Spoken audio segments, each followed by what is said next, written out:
Something strange is happening in the economy. People are struggling with higher prices, expensive housing, and financial pressure. Yet stocks keep climbing, so how can both things be true? And the picture doesn't exactly scream prosperity. Families are paying more for everyday necessities, borrowing costs remain painful, and millions of people are constantly worried about what happens to their income. You look at the stock market, and you see something completely different. Investors continue pushing major companies higher.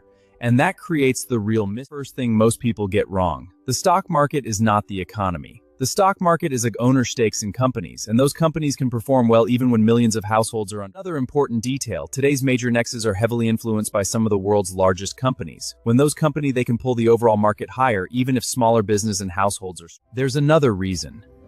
Markets don't only price today.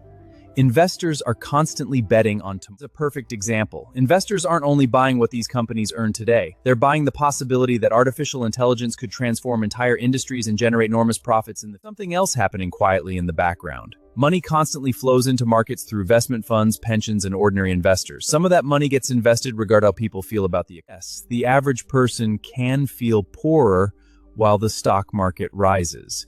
These aren't necessarily contradictory.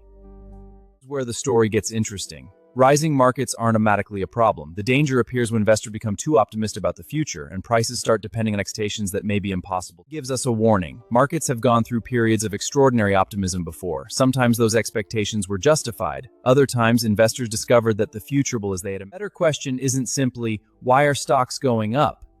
The better question is whether the future profits investors are expecting can actually justify today's. There's three things to watch. First, corporate earnings.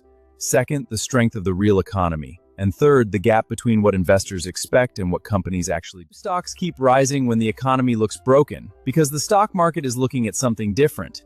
It is pricing corporate profits, future growth, capitals, and maybe the most important lesson. A rising stock market doesn't automatically mean everything is healthy, and a struggling economy doesn't markets must fall. The real story is what investors believe comes next.